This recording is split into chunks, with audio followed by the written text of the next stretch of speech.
I like the quote for this famous guy from called George Santayana.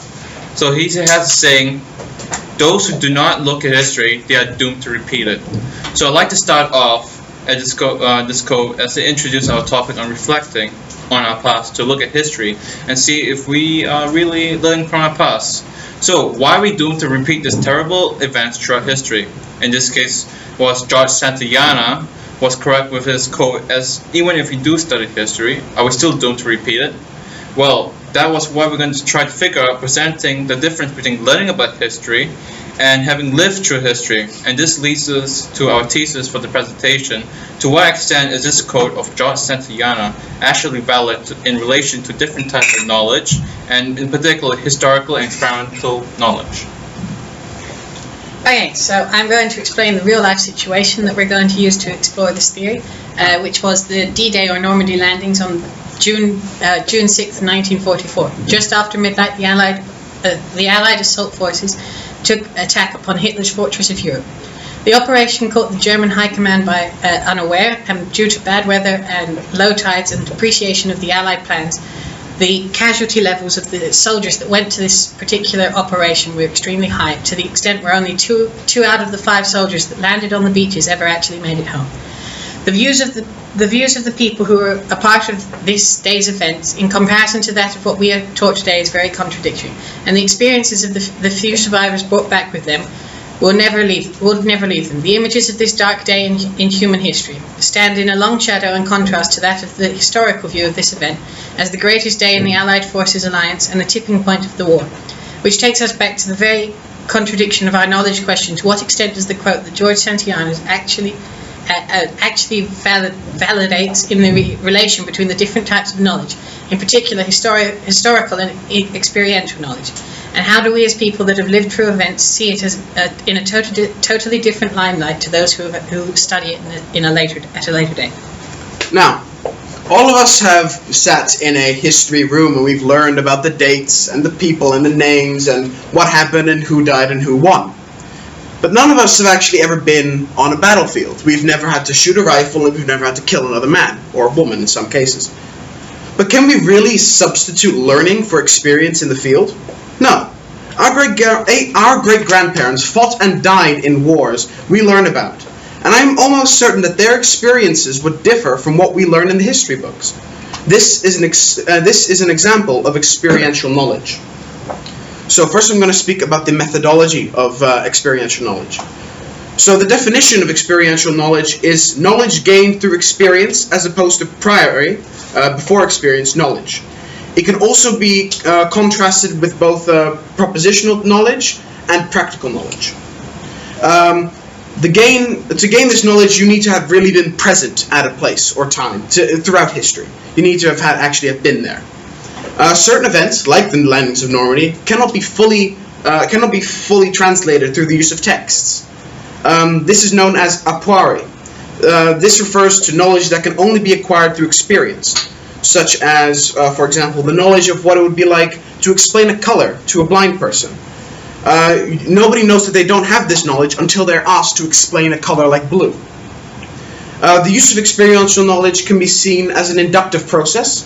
So, for example, a veteran of World War II would be more able to sympathize with a veteran of the Vietnam War, for example, since they think, well, I've lived through World War II. World War II was a war. The Vietnam War was a war. Therefore, I've also lived through that war, and I can sympathize with you. Now I'm going to talk about the scope and applications of this type of knowledge.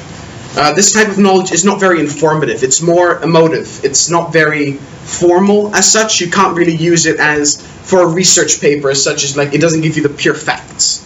It's very much distorted by their perspective of the situation. And it's usually used through visual media. So it can be used in documentaries to give the subject a matter of touch or realism that you wouldn't get from a textbook. I'm going to use the example of the movie Saving Private Ryan with Tom Hanks. This movie was huge. Everybody loved this film. Audiences came, adults saw it, and they loved the film. But then you get veterans of World War II who went to see this film, and they couldn't watch it. They looked at this film, and due to the sheer realism of the of the situation that they were portraying, they started to cry. They couldn't watch it. They were the trauma that it brought up was too much for them. Experiential knowledge has an infinite scope. Any event throughout history has someone who was there and witnessed it, and whose perspective differs from somebody else's. From the landings of Normandy to the Black Rights Movement and the speech of Martin Luther King, experiential knowledge can be seen all throughout history. Okay, so in contrast to what Yuri was talking about, which is a type of knowledge known as experiential knowledge, I'll be explaining the kind of knowledge that you guys that are here today probably understand a bit more, which is an actual historical point of view knowledge. So if you were to take events that have happened in the past from a historian's way of learning, so actually learning it through a textbook or something on those levels. Historical views of events that are partaken in the past show us an entirely different view of an event in the past as compared with that of people who actually lived through the event.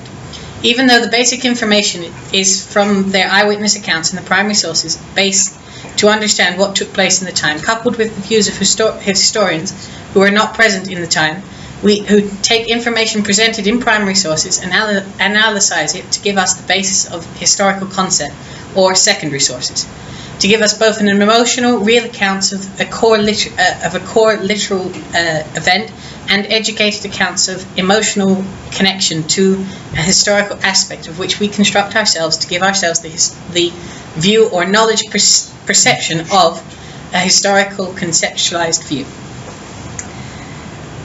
The part that causes issues from a reasoning perspective, which we use in historical views to understand what we are talking about on a large level, is that most of the evidence that is presented to us is biased. The evidence is presented in most historical cases by the victors or the winners of the wars or events that have happened to partake. The victors decide what shall and shan't be introduced into the historical context, and what we, as the learners of this particular historical point, shall know in our accumulated knowledge. The issues that are often the issues of things such as D-Day that are often considered to be the problems behind it are the fact that as the victors decided what was shown to us in a historical context, most of us that have learned about D-Day since the actual event who weren't part of it see D-Day as one of the finest, most prestigious and morally upright standing events of the 20th century. It is depicted to us as one of the glorious points of the Allied alliances, allowing us to show the great might that a few thousand soldiers had, and the strength and determination of their will to outweigh any enemy in spite of the overwhelming odds standing against them. Whereas in contrast to this, as Yuri explained in the emotional side of the emotional knowledge side, is that if you were actually part of that event, the comeback or drawbacks to what you have seen since then would be quite contradictory to that of what we are taught. So the historical reasoning, in contrast to the emotive reasoning, takes a deductive sense of reasoning, taking people such as yourself and myself from an area of no knowledge of a situation and trying to build upon their knowledge by applying them with facts. Whereas an emotive reasoning takes it from an inductive perspective, where you go from a specific, very well connected emotional point of knowledge that you would have had when partaking of part of these events and spreading it out to generalize over a whole historical concept. Now we're going to show you what we mean by these points through the use of these videos. So this first one would be an example of the inductive reasoning. I've thought many times the D in D-Day meant Death Day. That'll be how tough you are. Big this. It this.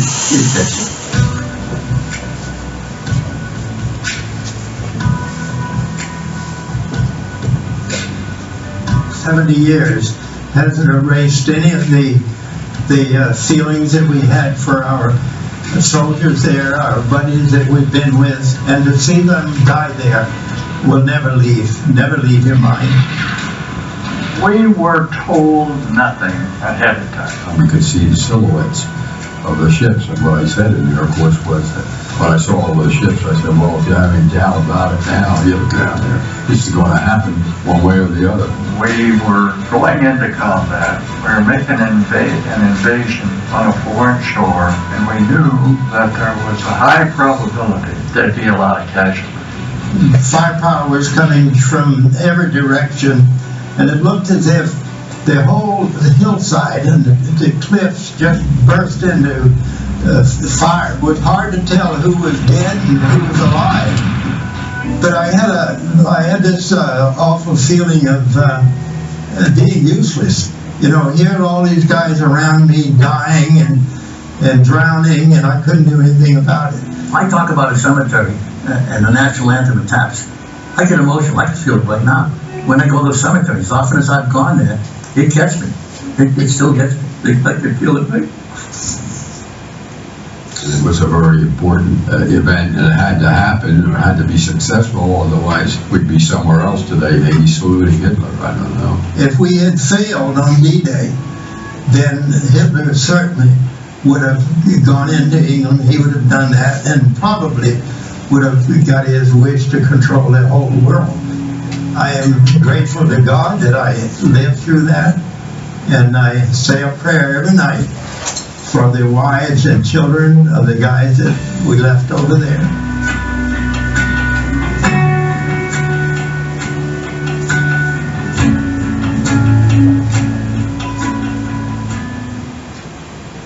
Okay, so this was an example of the experiential knowledge. Now we're going to show you an example of the historical knowledge, which is a speech by President Obama.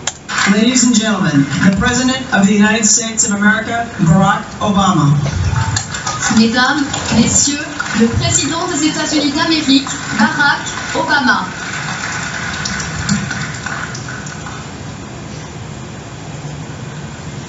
President Hollande, the people of France, friends, family, our veterans. If prayer were made of sound, the skies over England that night would have deafened the world.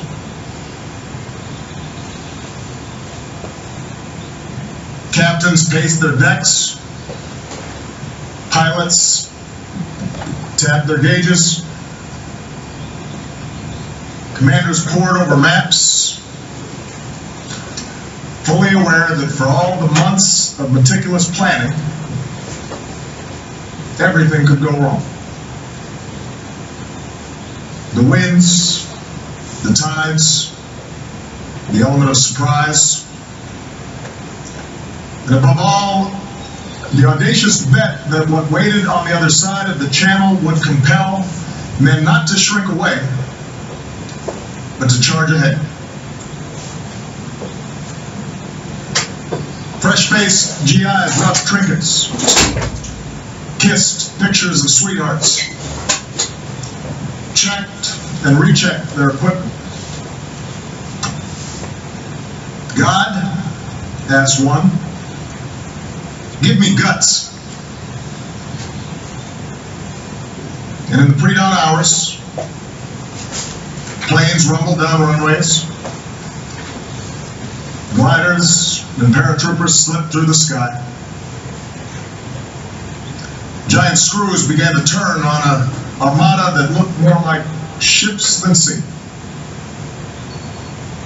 And more than 150,000 souls set off toward this tiny sliver of sand upon which hung more than the fate of a war, but rather the course of human history.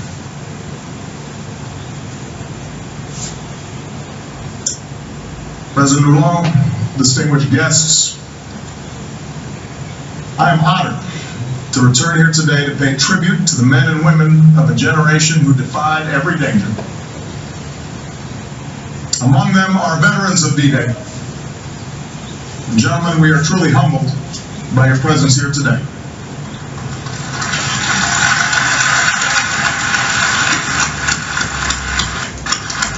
Okay, so this was our example of the historical knowledge. Now you can definitely see that there are very big differences between these two. The first one was very emotional. The men, they recall the buddies that they lost, the men that died, the gruesome situation that they were in at the time in 1942. It was truly a bloodbath in their eyes. but then you look at the speeches of today, the people that are looking back at this event. President Obama wasn't there. He doesn't know what really happened. He stuck to the facts. He talked about the tides and talked about how it could change human history. But not once does he talk about the fact that men died, and quite gruesomely too, and in the thousands they died. It just really shows the sharp contrast between the people who lived through things and the people who and their legacy, what they pass on. Okay, so in conclusion, we can never experience what our ancestors have, and all we can do is learn about what they have done and try to not repeat their mistake. So our generation have not lived through tough times like our great-grandparents, but Santayana quote might not be applicable to what we experience and what we learn, and we can still try to make the most of our future. And thank you. Okay, just before we end, I'd like to ask if you have any questions. Let's start on the left. Spin it round. Let's start here. Can you tell us about induced reasoning? Inductive. Inductive reasoning. Inductive reasoning is taking something that is very specific. So in our example, it was a motive connection to a particular event, and taking that very specific point and funneling it out to generalize over a whole event. So for our particular thing, it was taking the emotional connection to D-Day and expressing it over the whole event of the war. And the opposite? The reverse would be deductive reasoning, which is what you learn when you go to do history next year, or when you take humanities at the moment. It is taking yourself as a person who's never experienced something like that in a point of no knowledge and no aspect, gathering all the information and then forming a logical or reason-based understanding of what you think went on, events versus eyewitness accounts. Basically what it means That doesn't work. Is, I'll just draw a pretty simple diagram. This is the one that they use to explain it to you. So you have inductive reasoning here, so inductive, which goes from the specific and applies it to the broad. So for example, let's say you find, you're back in history and you found a metal for the first time, and you found that metals are shiny. They say, this is a metal, it's shiny, therefore all metals are shiny. On the other hand, you have deductive reasoning, which goes from the broad and brings it to the specific.